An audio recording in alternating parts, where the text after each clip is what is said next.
we're living in a world right now that says you are stunted. There's something wrong with you because you don't experience life like a woman does, and that's the correct, proper way to do it. The reason she's even bringing this up in the first place is she wants to, in some way, make a comparison that women or men are more emotional than women, or women are more emotional than men. And once again, the mistake that's being made here is that there's this idea, what's called the blank slate, that men and women we're all the same, and it's just the plumbing is different. Depends on how much trauma you have and how much you're willing to. Tell me. Let's ask. Do any of you guys here believe in a blank slate ideology? Meaning, if you just give women a Tonka trunk and give boys a Barbie doll, that the boys will become feminine, maybe even turn gay, and women will become more masculine. Does anyone here believe this? I don't believe that. Okay. I have a daughter. Okay. And she loves pink. Like, I'm not a very girly girl at all, as y'all can see, but loves pink, but also knows every kind of construction vehicle. For sure. Like, loves Barbies, but it doesn't make a female less feminine, and it doesn't make a male less masculine. Your point is valid, but that isn't the point that I'm making. My point is the idea that I can make someone like that, and my point is could make you more adverse and open up to I think genetics and evolution have far more to do with how you turn out than whether or not you had a Tonka trunk or a Barbie doll. And the reason why we know this to be the case is because they take monozygotic twins and put them in different families. They don't do it. They just look at the experiment afterwards, and they have the exact same traits. They because do, genetics, but they don't talk about it. Because genetics have those. Go ahead. If gender is a social construct and boys are taught to be boys and girls are taught to be girls, how do you explain the transgender argument that someone could be born with the wrong body or wrong brain? If a man can be born with a female brain, you have to accept the idea that a female brain exists, making it biology and not socially constructed. I think that, again, it goes to genetics. Like, if you have ever sat down with a geneticist and talked about, like, traits that are passed down to children from, like, your ancestors, like your greats. I think that a lot of those things are just inherently in people, and that is passed down to you. It's not, I don't necessarily think that the way that we are created is wrong, but I mean, I guess that could also be an argument. I would tell you that the way your personality ends up is probably 60 to 80% because of your genetics. Maybe 60% of your genetics, and it's probably your environment is probably somewhere in the area of 23, 25%, and the last 5% is your parenting. Amber, believe it or not, parenting has very little to do with how people grow up. What hand do you write with?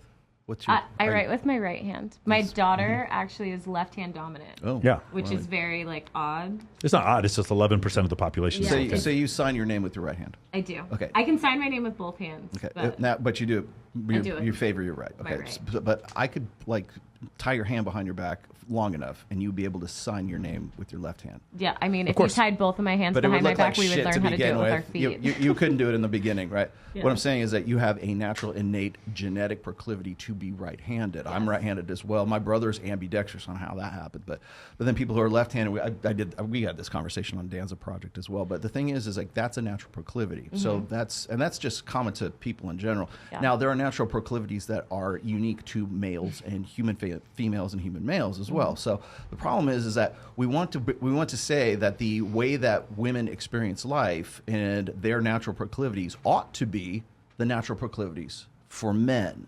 And so when Jesse's here saying, "Oh, you guys need to go do the work, you need to go do the therapy, whatever it is," the problem with that is our genetic makeup is different than your genetic makeup. But the problem is that we're living in a world right now that says you are stunted. There's something wrong with you because you don't experience life like a woman does, and that's the correct, proper way to do it. Well, how about this? So, like I posed the question before, what ways help men express themselves better? Like what would be more comfortable for a man? And that's what the conversation that needs to be had right now. But the problem is by having that conversation, we offend an entire world of people because they are very ego invested in the idea that the way that we should be doing it is men ought to like the Who cares?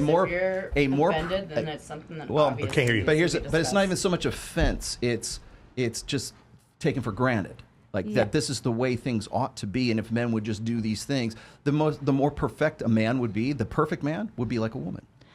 He would express himself and be exactly like a woman. I don't agree, and I think that a lot of women now have gotten to a point where they realize that maybe therapy, or I mean, there are many kinds of therapy that people can go through, but there are things that work for some and not for others. Like that's in every aspect of life. So a lot of women, you know, a lot of us are very open. So we're like, okay, this doesn't work for you. What would work for you? Like, tell me how I can better serve you. Tell me how I can better. I don't know that therapy, the way it's currently constructed, is the answer, since 5% of therapists under the age of 30 are men. 5%. The other issue with therapy is like the other thing with therapy that kind of an issue is therapists have to understand that as a man, you have a burden of performance. If the therapist forgets that, what I think a man needs is a performance coach, not a therapist. I think women can use therapy because emotions are so strong in them and there's something they have to control. Like a life coach. A life coach, yes. Okay. MOAmentoring.com. Go ahead. What were you saying, John? I'd like to ask you, if most women aren't interested in a soft, vulnerable man, why are they often trying to get a man to express his emotions and be more vulnerable? Women are just trying to understand. So our main source of understanding is usually communication. We don't necessarily need a man to be more soft. We need men to be able to pinpoint what they're feeling and be able to communicate remember we were talking about natural proclivities. That's a good point. Men need to be able to do that. But see, men tend to, but we do. We default to an emotion that people say is bad, which is anger. Oh, I thought that was wrong. And that's usually the thing. So my biggest thing is a lot of men, and I think we talked about this last time on Fresh and Fit. I don't know if it was before or after you left, but we were talking in the about room talking to Myron. we were talking about the insecurity of men. So men spend all this time chasing women, like you guys want girls, like you guys want Instagram models. Everybody wants them. You guys want these beautiful women, and then once you get them, the insecurities that you have usually are the downfall of the entire relationship. So you have this woman that's doing all of these things and you're so cool with it beforehand, and then you get in the relationship and you can't handle it. And it's not like usually the woman will change whatever the thing it is that is bothering you, but men will not say that those things are bothering them, or will not say that they feel insecure about certain things,